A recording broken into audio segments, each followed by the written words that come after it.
Conversatorios sobre calidad educativa, ambientes educativos y salud mental en los y las profesionales de la salud e información del Instituto Mexicano del Seguro Social. Formar profesionales de la salud no es solo enseñar conocimientos técnicos, es también sembrar valores, construir entornos seguros y humanos, y fortalecer la ética en cada acto clínico y educativo. La ética no se reduce a un código. El profesionalismo no se enseña solo con palabras. El humanismo no es optativo. Promover ambientes educativos éticos y humanistas requiere del compromiso de todas y todos, autoridades, docentes, estudiantes, personal de salud y directivos, porque el respeto mutuo, la empatía y la responsabilidad son pilares del aprendizaje significativo y de una atención con calidad. Este conversatorio es un espacio para reflexionar, compartir y comprometernos. Bienvenidas y bienvenidos a Ética, Profesionalismo y Humanismo en la Educación en Salud. Muy buenos días a todas y todos. Les damos la más cordial bienvenida a este conversatorio titulado Ética, Profesionalismo y Humanismo en la Educación en Salud, un espacio creado para reflexionar sobre cómo vivimos y enseñamos los valores fundamentales en los espacios formativos del IMSS. Nos encontramos hoy con tres personas formadoras que han marcado la diferencia en sus entornos de enseñanza y práctica clínica. Les agradecemos su generosidad por compartir experiencias y propuestas que nos ayudarán a dignificar los espacios donde enseñamos y aprendemos. Me permito presentar a quienes nos acompañan. La doctora María Guadalupe Alvarado Rodríguez, presidenta del Comité de Ética e Investigación de la Facultad de Medicina, Universidad Autónoma de San Luis Potosí. El doctor René Hola, Cristóbal Crocker Sagastume, profesor investigador titular del Centro Universitario de Ciencias de la Salud, Universidad de Guadalajara.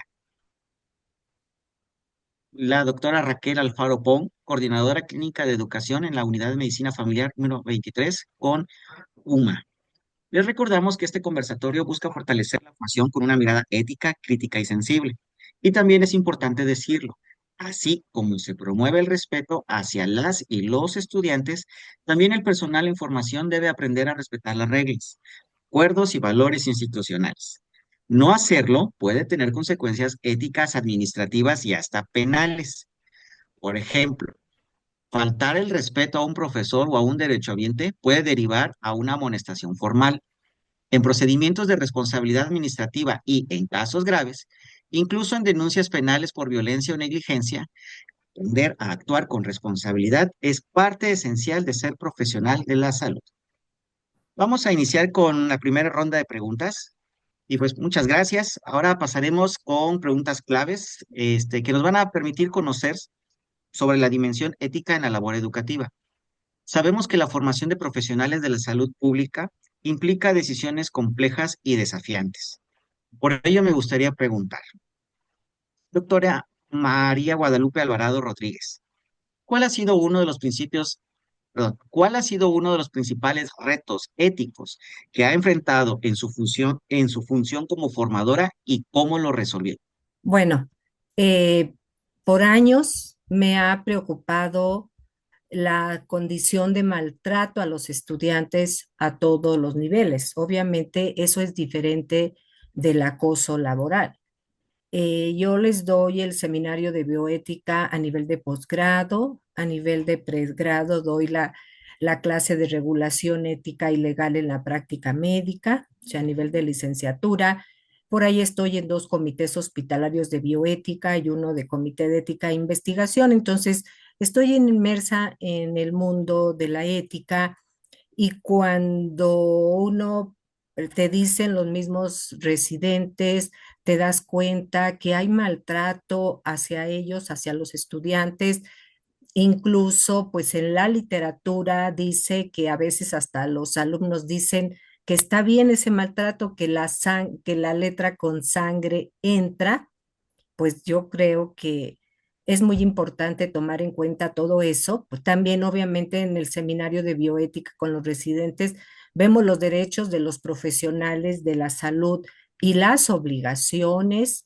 Vemos también temas relacionados con valores, con solidaridad profesional, o sea, reforzando esa educación ética. También vemos a nivel de filosofía, pues la importancia que tiene la persona por el hecho de solo ser persona, y se han impartido pláticas en congresos acerca de violencia y acoso hacia el personal médico, residentes y estudiantes. O sea, esta es una situación que se vive, está, pero es un trabajo de todos los profesores, las coordinaciones de educación, los alumnos. Entonces, siempre me ha preocupado y hemos tratado de hacer algo en la educación, en el ejemplo, sobre todo, y afortunadamente, actualmente también la Cámara de Diputados aprobó reforma para prevenir la violencia y acoso hacia el personal médico, residentes y estudiantes el 11 de abril del 2024 y se adicionó una fracción quinta al artículo 90 de la Ley General de Salud. El dictamen determina que corresponde a la Secretaría de Salud y a los gobiernos de las entidades federativas promover la creación de programas de capacitación para prevenir y atender los casos de violencia, acoso y hostigamiento hacia el personal médico, médicos residentes y estudiantes de medicina, a fin de crear entornos libres de violencia y explotación laboral en las instituciones del Sistema Nacional de Salud. Esto está remitida al Senado de la República para sus efectos constitucionales y busca eliminar cualquier tipo de discriminación y violencia que persista dentro del sistema de salud y que sea motivo para vulnerar los derechos, o sea, que no se vulneren esos derechos, tanto individuales como colectivos de las personas. Entonces, pues una recomendación es de que si eres estudiante y vives o ves una situación similar, no te calles. Y si eres docente, recuerda que el ejemplo transforma más que cualquier título o discurso. Es lo que yo pudiera comentar como más relevante a la pregunta. Muchísimas gracias. Muchas gracias a usted, doctora. Les agradezco su respuesta, que nos permite reflexionar sobre la importancia de actuar con integridad y sensibilidad. Nos muestra que la formación no solo se trata de conocimientos técnicos, sino de decisiones humanas y responsables. Y en ese mismo sentido, queremos ahora profundizar en la vivencia personal del proceso formativo. Doctor René Cristóbal Crocker Sagastume, ¿cómo ha vivido usted el aprendizaje de la ética y el humanismo durante su formación clínica? Yo lo que pienso es que la ética, más que en los cursos de ética que reciben nuestros alumnos de ciencias de la salud, médicos, enfermeras, odontólogos, psicólogos, etcétera, la ética se aprende con el ejemplo que damos todos los actores, sobre todo que estamos formando profesionales de la salud. Lo que más me enseñó eh, es ver a médicos que trataban con respeto o que tratan con respeto tanto al paciente como a sus alumnos, sin importar que la temática o la problemática fuera compleja o de urgencia. Eh, como médico, yo soy médico pediatra, eh, y durante mucho tiempo he enseñado en las aulas universitarias los aspectos sobre todo de la pediatría social y la salud pública. Eh, lo que más me ha formado es ver los ejemplos que dan nuestros profesores, desde, por ejemplo, en los campos clínicos, hospitalarios, jefes de servicio, residentes. Esto es importante. Esos gestos que yo he observado me han formado como académico, como docente y como asesor de prácticas. Y yo el consejo que les daría a todos tanto a los que ejercemos la profesión, las profesiones de ciencias de la salud, como el consejo, como la gente que eh, eh, supervisa, que serían realmente los profesores, aprendamos a de cómo mirar a la gente, cómo mirar a los alumnos. Los gestos hablan mucho más que las palabras y que hay que acompañar al paciente, que el paciente se sienta acompañado, que los alumnos que están aprendiendo se sientan acompañados, eh, y que al final de cuentas la ética no solo está en los códigos, está en los gestos, está en la práctica. La doctora Lupita ha dicho que la ética se aprende con el ejemplo y eso es una gran verdad. La ética no se aprende. Si bien es cierto, los códigos nos pueden ayudar a teorizar sobre la ética, eh, la ética está en el ejemplo cotidiano que damos desde los que somos profesores, los de cursos de ética, los que asesoramos a los alumnos en las prácticas hospitalarias o de prácticas de campo clínico, en las unidades de primer nivel. Eh, si nosotros actuamos de manera ética, los alumnos van a actuar de manera ética. Si tratas con dignidad a los pacientes, a sus alumnos, será recordado por eso. Muchas gracias por esta reflexión, doctor Crocker. Nos recuerda que los espacios formativos son también relaciones humanas que nos dejan huella. Y recordar que también el espacio formativo no solamente a veces es el aula, sino también dentro de esta área médica o en toda área de salud, el pase de visita incluso pues es un espacio formativo en donde se tiene la relación con los docentes.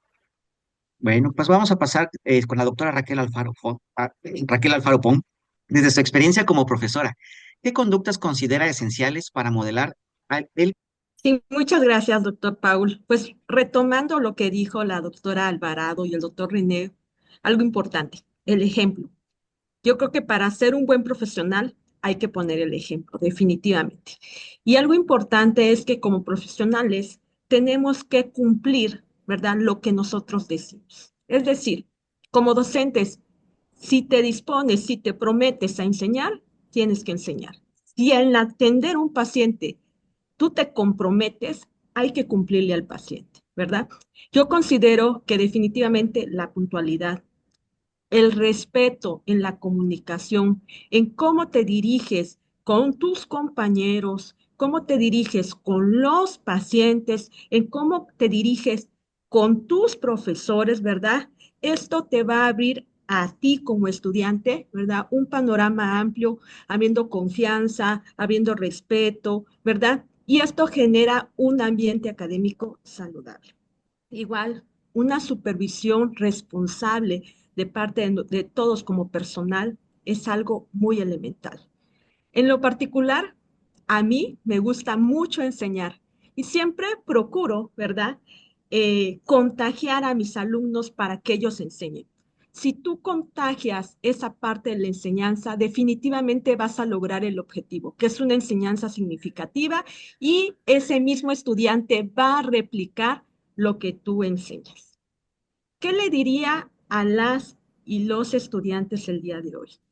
¿Verdad? Observen cómo trabaja su docente, ¿verdad? Y si notan algún detalle, alguna incoherencia, ¿verdad?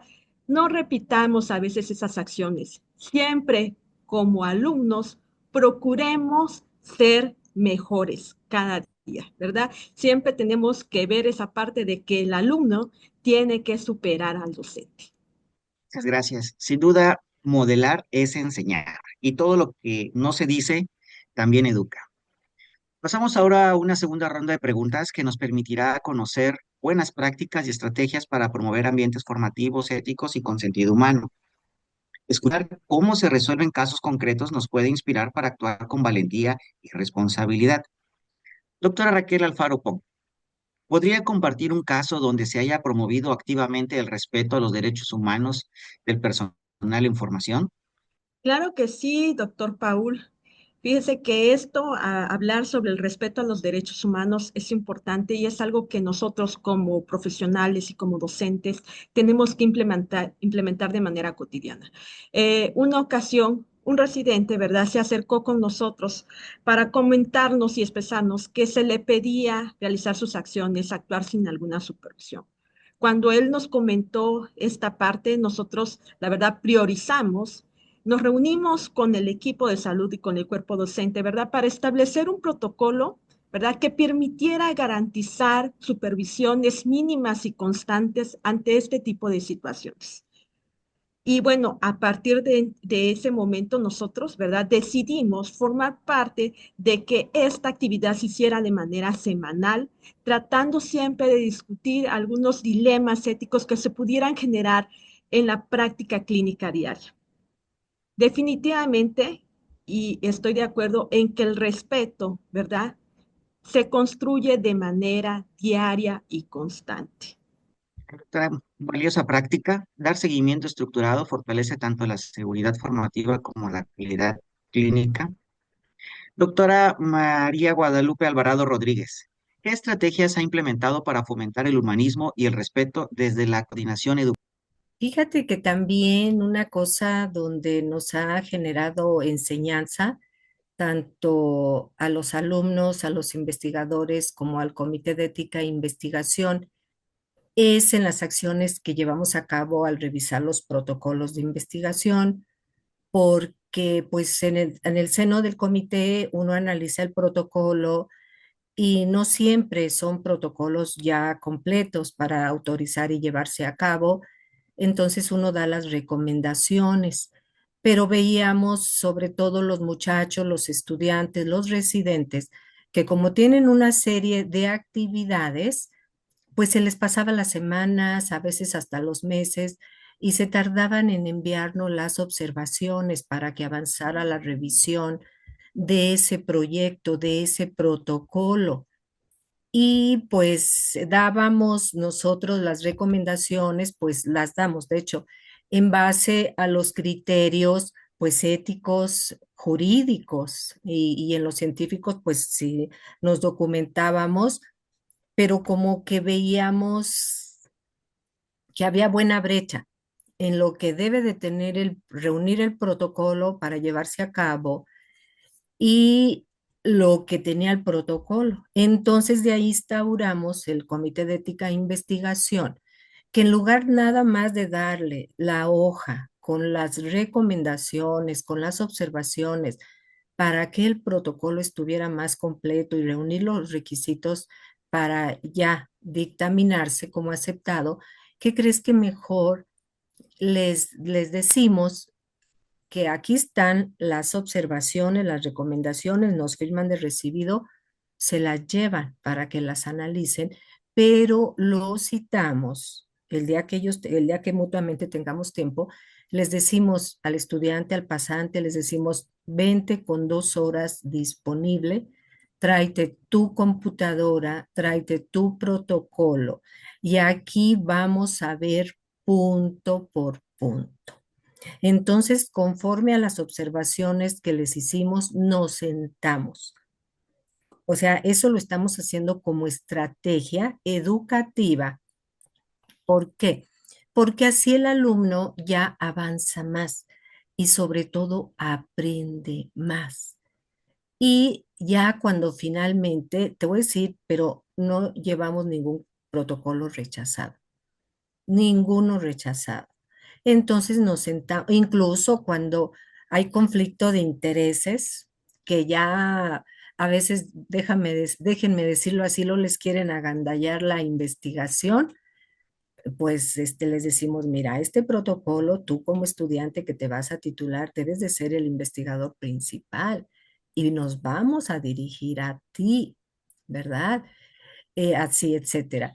Entonces, pues de esta manera educamos y les decimos, cuando ya está el protocolo que ya se autorizó, la verdad vemos que se van muy contentos y satisfechos y ellos ya se sienten como más empoderados de cómo elaborar un protocolo más completo y les decimos, ya tuviste cómo es un protocolo más completo, esto tú lo vas a enseñar a los demás.